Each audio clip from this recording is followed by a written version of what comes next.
yang menolak pelaksanaan Pilpres dan juga menarik diri dari proses yang berlangsung. Mungkin saya ke Pak Nudirman sebagai Komisi 3 DPR. Ini bukannya bertentangan dengan Undang-Undang Pilpres, Pak Nudirman, ketika seseorang menarik diri dari Pilpres? Makanya ini kalau menolak itu diperbolehkan. Menolak tapi diperbolehkan. Menolak ya, muaranya adalah ke Mahkamah Konstitusi. Iya. Nah kalau ini menolak tapi muaranya menarik diri kan. Ini kan ada dua hal yang berbeda. Apa ancamannya untuk orang yang menarik diri dari Pilpres? Memang ada ancaman pidana di situ. Saya nggak tahu persis berapa. Paling singkat 24 bulan, Iya. paling lama, paling maksimal itu 60 bulan. Menurut Undang-Undang Pilpres nomor 42 tahun 2008, Betul. pasal 245. Betul. Ini juga menjadi kontradiktif Jadi karena kalau muaranya ke Mahkamah Konstitusi, ini sesuai dengan Undang-Undang Pemilu. Tapi kalau muaranya ke menarik diri, ini tentu kita lihat Undang-Undang Pilpres ya. Bahwa ini ada tidak pidana aja di sini. Betul. Karena itu muaranya tentu lain lagi di sini. Oke, tapi kan ini Makanya kontradiktif, Pak. Ada hal-hal yang berbeda. Kontradiktif karena berkali-kali menyatakan tunggu pengumuman KPU, sekarang KPU mengumumkan tapi menarik diri. Nah inilah makanya yang saya sayangkan. Sudah Kita kan ingin semua juga. cool ya. Semua selesai dengan baik ya. Apalagi dari hasil survei dari 97% bahwa rakyat Indonesia meminta sudahlah ya, bahkan tidak menginginkan juga ini ke Mahkamah Konstitusi. Bahkan disampaikan oleh ketua tim sukses Prabowo Hatta ya. Jadi karena itu saya lebih sependapat, cobalah kita menenangkan pikiran ya, kita cooling down demi bangsa dan negara ke depan ya. Kita lihat itu bagaimana kita tinjau kembali karena ini tentu sikap emosional ya. Kita belum ada pendekatan-pendekatan dari negarawan-negarawan kita, dari tokoh-tokoh bangsa terhadap kedua pasangan ini demi rakyat kita, demi bangsa ini ke depan. Sementara itu proses di KPU masih terus berlangsung, walaupun tadi kubu dari pasangan nomor urut 1 sudah walk out begitu dan tidak melanjutkan proses. Kita akan lihat lagi seperti apa perkembangan terkini dari KPU. Memang KPU Jawa Timur menjadikan Madura sebagai dalam tanda petik prioritas karena memang beberapa pertanyaan muncul waktu pemilu legislatif kemarin dan beberapa rekomendasi-rekomendasi yang disampaikan oleh Bawaslu itu juga sudah dilaksanakan oleh KPU. Kita sudah memerintahkan beberapa kawan-kawan di Madura, juga kawan-kawan Panwas di Madura, kalau kemudian ada rekomendasi juga sudah dilaksanakan. Secara formal, prosedur apa yang sudah terjadi di Madura masih di dalam tataran sesuai dengan peraturan perundangan yang berlaku. Cuma kalau kemudian lihat ya itu tadi proses penghitungan atau rekapitulasi resmi KPU masih terus berlangsung dan tidak terpengaruh begitu ya dengan tadi aksi walkout yang dilakukan. Mas Philip, apa implikasinya jika pasangan menarik diri padahal proses penghitungan masih terus berlangsung? Implikasinya? Ya saya kira kan sebetulnya kalau dari mata publik ya, ini kan seolah-olah seperti langkah-langkah mau mendelegitimasi pemilu. Satu, yang kedua mendelegitimasi penyelenggara pemilu juga gitu. Sementara kita tahu apa yang terjadi kemarin adalah sebetulnya banyak sekali lompatan-lompatan besar yang kita lakukan dalam pemilu kemarin gitu. Dan yang saya kira penting untuk digarisbawahi adalah begini. Pemilu itu gunanya adalah untuk transfer kekuasaan secara demokratis, secara damai, secara aman, di mana masing-masing pihak itu bisa menghargai kemenangan dan kekalahan. Dan kalau kemudian ada pihak yang kalah, hanya boleh melakukan lagi perebutan kekuasaan melalui pemilu lagi gitu. Dan akibatnya dari situ kita bisa melihat kedewasaan demokrasi kita. Apa yang dilakukan oleh Pak Prabowo dan Pak Hatta ini saya kira sedikit banyak mencederai proses itu yang kemarin sebetulnya sudah kita langkah maju kita sudah banyak sekali dan ini menjadi setback yang mundur. Kemudian yang keempat yang perlu kita perhatikan juga adalah bahwa kalaupun ada penolakan terhadap hasil di beberapa tempat, di beberapa provinsi, undang-undang kita memungkinkan itu untuk dibawa ke Mahkamah Konstitusi, dibuktikan secara terbuka tanpa harus menarik diri dari proses pemilihan presiden, apakah itu masif, terstruktur dan sistematik, dan itu kata akhir ada di MK. Apapun keputusan MK, kedua belah pihak harus menyetujui. Pak Jarod, apa komentar Anda? Ya, inilah sebetulnya kita dipertontonkan tentang kedewasaan dan kenegarawanan ya dari masing-masing kandidat.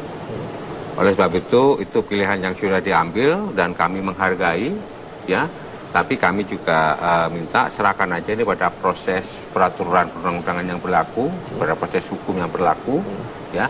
Kemudian kami juga menghimbau untuk seluruh pendukung partai politik dari pasangan Jokowi JK maupun para relawan untuk tetap tenang dan menyerahkan persoalan-persoalan ini ya kepada satu proses peraturan perundang-undangan yang berlaku, proses hukum pada TNI dan Polri dan pada Presiden. Tidak perlu reaktif. Ya, tidak perlu reaktif karena proses transformasi kepemimpinan yang seharusnya puncaknya pada hari ini secara damai, secara baik ya, kemudian dimaknai seperti itu, ya itu hak dari Prabowo Hatta. Baik Pak Munir. Pak Munir, walaupun ada MK jalan terakhir, kenapa memilih untuk menarik diri dari pasangan Prabowo Hatta? Ini yang saya juga heran ya, karena hal ini tidak tercantum dalam undang-undang. Bahkan tercantum kalau menarik diri itu adalah pidana. Betul. Apalagi ini masih dalam proses penghitungan suara ya. Masih dalam proses penghitungan suara, menarik diri memang ini udah jelas muaranya ke sana. Karena itu saya ingin klarifikasi juga kenapa ini hal seperti ini yang diambil ya. Secara hukum jelas peraturan perundang-undangan sudah mengatur ya. Tapi tentu secara politik ini akan berbeda. Jadi kita harapkan ke depan ini ada penyelesaian-penyelesaian yang lebih katakanlah lebih bermanfaat untuk kepentingan bangsa dan negara karena melihat kepentingan rakyat banyak.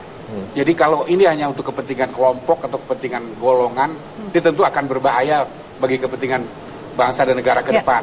Jadi saya harap adanya pendekatan-pendekatan dari negarawan-negarawan kita, dari pimpinan negara kita untuk menyelesaikan masalah ini secara pendekatan-pendekatan. Baik, damai saya. Kalau Anda lihat apakah ini juga suara dari seluruh fungsionaris dan juga Koalisi Merah Putih atau hanya suara dari elit-elit Koalisi Merah Putih? Kalau kita lihat yang ada di layar tadi hanya Ketua P3, Ketua Golkar, dan juga Sekjen PKS. Tidak semuanya lengkap hadir di sana. Makanya ini juga saya agak surprise ya, karena melihat Pak Prabowo tidak didampingi oleh Hatta Rajasa, padahal ini momen yang sangat penting ya.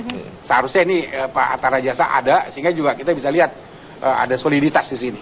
Karena ini adalah suatu hal yang sangat penting bagi bangsa ini ke depan.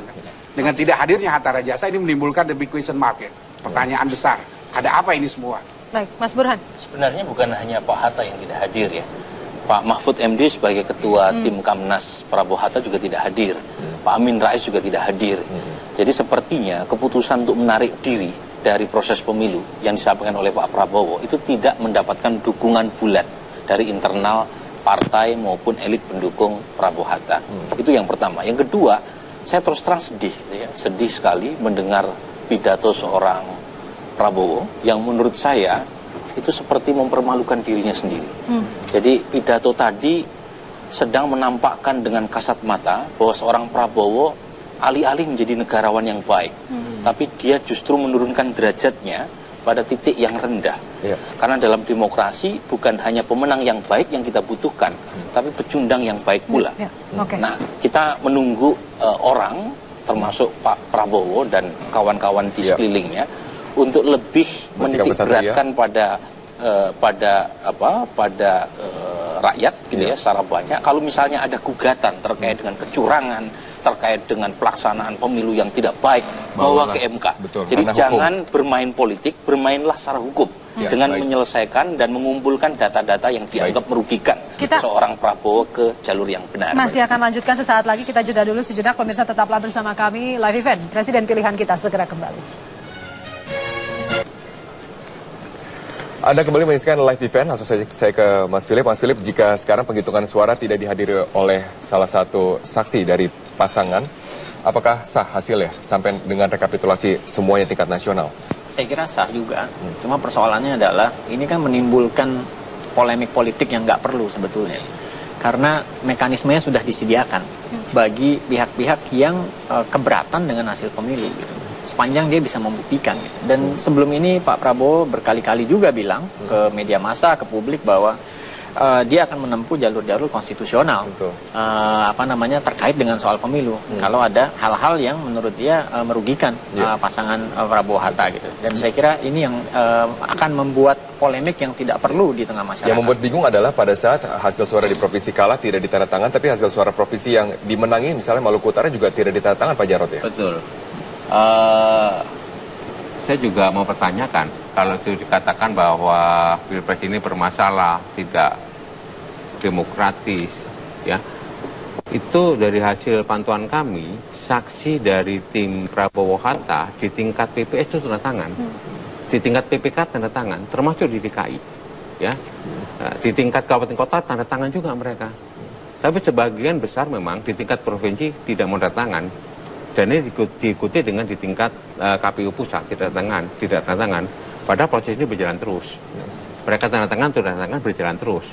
Nah, yang menjadi persoalan adalah kalau seumpama dia menolak di akhir seperti ini dan kemudian dia sudah tahu angkanya, pertanyaannya adalah kenapa itu tidak dipersoalkan pada saksi mereka di tingkat mulai dari tingkat desa kelurahan. Pada saat itu pertama diketahui gitu. Ini kan berjenjang bertingkat dan ini adalah akumulasinya seperti ini. Kenapa kok di akhir tidak di awal? Kalaupun ada bermasalah di beberapa kelurahan, ya itu juga tidak banyak. Kan tidak bisa menjelaskan bahwa ini semuanya tidak demokratis. Kalau misalkan KPU dianggap tidak jujur, ya. Jadi ini pertanyaan kita, kenapa di akhir seperti ini? Ini menimbulkan polemik. Tapi biarkan KPU berjalan terus, proses berjalan terus, begitu kan ya. Dan ini serahkan pada proses hukum kalau menurut saya. Begitu. Ya. Oke, mungkin saatnya closing statement begitu ya dari sejumlah narasumber yang ada. Saya mulai dari Mas Burhan dulu. Begini, pertama-tama kepada seluruh masyarakat, saya kira kita harus tetap cooling down, gitu ya. Bagaimanapun ini proses politik yang membutuhkan kebijakan seluruh pihak, termasuk masyarakat, jangan sampai terpancing satu provokasi yang membuat kondisi masyarakat menjadi semakin tidak menentu. Jadi yang paling penting buat saya adalah ini ujian kesekian kalinya buat masyarakat Indonesia sejauh mana mereka bisa menerima demokrasi sebagai aturan main. Ya. Nah, kalau kemudian ada sebagian elit yang tidak setuju dan kemudian melakukan cara-cara di luar dari mekanisme yang disediakan, saya kira biarkan masyarakat yang menilainya. Yang penting adalah masyarakat harus menunjukkan bukti bahwa mereka bisa jauh lebih dewasa ketimbang elitnya. Betul. Mas Philip? Saya kira menambahkan Burhan. Yang pertama mungkin kita himbau juga untuk, terutama sekarang berarti ada di tangan Presiden SBY, untuk bisa berlaku tegas, non partisan dalam hal ini, sehingga dia bisa memberi semacam payung bagi masyarakat untuk melihat proses ini agar berjalan dengan baik. Yang kedua tentunya harus diantisipasi kemungkinan yang buruk ya. Kalau masyarakat tidak sabar dan seterusnya, akibatnya kita membutuhkan TNI dan Polri yang netral juga gitu. Walaupun sebetulnya yang paling perlu dihimbau adalah para elit politik. Karena masyarakat itu kan dimobilisasi oleh elit politik. Sehingga kuncinya ada di elit politik yang harusnya bisa berlaku dewasa dan tenang dalam menghadapi persoalan yang kita hadapi hari ini. Baik. Pak Jarod, silakan. Ya, jadi ini kan kita menginginkan 22 ini adalah satu proses yang mengembirakan bagi seluruh rakyat. Rakyat sudah memberikan contoh yang baik pada kita, bagaimana mereka sudah menggunakan hak konstitusinya dengan memberikan suaranya di bilik-bilik suara. Dan Pak Prabowo di banyak kesempatan sudah menyampaikan siap menerima ya mandat atau suara dari rakyat apapun itu ya. Oleh sebab itu sekali lagi mari kita belajar dari kearifan rakyat yang sudah damai seperti ini, baik seperti ini, tetapi dalam kunci seperti sekarang ini ke depan ini betul Mas Philip tadi, ini presiden ya, itu harus yang tegas ya, mengendalikan dan kemudian berani untuk memutuskan apakah Pilpres yang dibawa tanggung jawab Presiden SBY ya di akhirnya beliau bisa mengatakan bahwa Pilpres itu berjalan dengan baik dan demokratis. Ya. Terakhir Pak Nudirman. Ya, artinya di proses pembelajaran demokrasi bagi bangsa kita ini ke depan ya Pak. Kenapa? Karena apakah cara demokrasi yang seperti ini untuk melahirkan satu presiden adalah cara yang terbaik bagi bangsa ini? Karena kita kan pasti mencari-cari bentuk. Nah, sehingga hasil yang terjadi sekarang ini memang ada hal yang patut kita pelajari lagi untuk ke depan. Ya. Tapi yang sudah berlangsung itu aturan mainnya sudah terlihat. Ya. Secara legalitas, upaya-upaya hukum sudah dipersiapkan. Yang tidak setuju atau yang setuju. Saya ada sedikit berbeda dengan Mas Jarod tadi. Artinya apakah itu di depan, di tengah, atau di akhir. Ada ketidaksetujuan. Itu hak dari peserta pemilu. Dan itu muaranya adalah Mahkamah Konstitusi. Boleh aja dia nggak setuju. Padahal misalnya di PPS, PPK, dan di tingkat kabupaten kota sudah setuju. Kenapa di tingkat provinsi nggak setuju? Silakan. Nah ini muaranya adalah Mahkamah Konstitusi. Jadi silakan ke Mahkamah Konstitusi. Tapi kalau muaranya menarik diri, tentu ini ada proses pidana di sini, ada proses hukum yang harus dilewati. Apakah ini juga harus dilakukan? Saya rasa ini kita akan coba lihat jam-jam yang akan kita lalui ke depan ini untuk dilakukan pendekatan-pendekatan. Karena ini saya anggap belum keputusan yang final. Kita minta tokoh-tokoh bangsa ini untuk turun ya melakukan semangat persatuan dan kesatuan demi bangsa ini dan demi masyarakat kita, demi rakyat kita. Karena rakyat kita menonton ini semua dengan perasaan yang pilu ya. Kalau sampai terjadi konflik di antara masyarakat ya, perpecahan bangsa yang kita khawatirkan terjadi. Jadi kita lihatlah kepentingan rakyat ini keseluruhan. Jadi ada jaminan bahwa proses yang dilalui dengan ranah hukum tidak melibatkan masyarakat lagi mulai dari sekarang ya Pak. Betul. Oke, baik. Terima kasih Pak Nurima Munir. Terima kasih Mas Jarod Saiful.